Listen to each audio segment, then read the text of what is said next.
আল্লাহর কাছে বিচার দিয়েছি, হে আল্লাহ, হে প্রভু,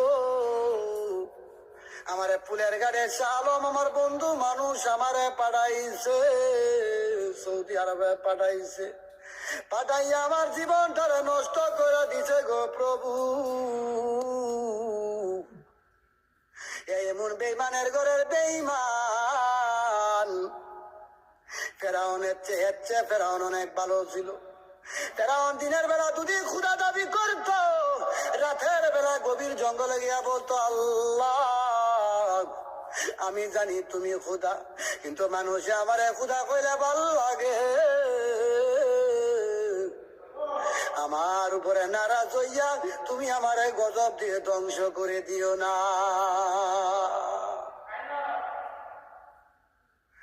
আল্লাহ এর মতন বেঈমান, এর মতন বাটপাতি তার দুনিয়াতে নাই। আমারে কইছে কত 4 মাস ঘুরলাম, বললাম বন্ধুরে আমারে ভালো একটা কোম্পানিতে পাঠাও। আমার সাথে দিল আমার সহকারী সাইদু, ড্রাইভার সাইদু মিয়া, সাইদু মেরে লিয়া বনাইলাম। করে বন্ধু চিন্তা করিস না, তোরে ভালো কোম্পানিতে পাঠাইলাম।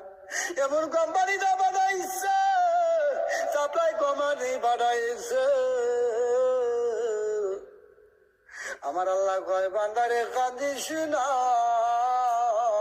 কান্দিস না। এই দালালের জন্য এমন সব পিচ্ছু তোরে কামড়াই ভরে ফুলের গাড়ের শালম দালাল। আর বন্ধু চোখে মোর পানি নাই, বন্ধুর মায়া ভুলে গেছি, বন্ধুর জন্য এখন মায়া হয় না। দালালি করলে টাকা চইলা যা, ফুলের ঘাটে কেন থাকবি, ফুলের ঘাটে থাকিস না, টাকা চইলা যা, টাকা গিয়া দালালি কর। মানুষের হাতে মায়ের খাইবে এটা ভালোইব। তোরা 3.5 লাখ টাকা দিছি, আরো 50,000 টাকা নিজে খরচ করছি, মেডিকেল করছি। তারও 3 বার বিদেশ গেছি বাপের টাকা দিয়া।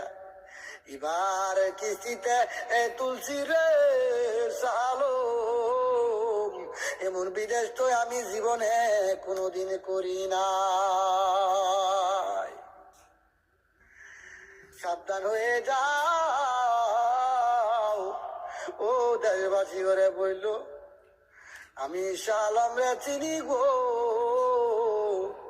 সে আমার ঘনিষ্ঠ বন্ধু ছিল। আমার সাথে এখন এমন মিথ্যা কথা বলে রে,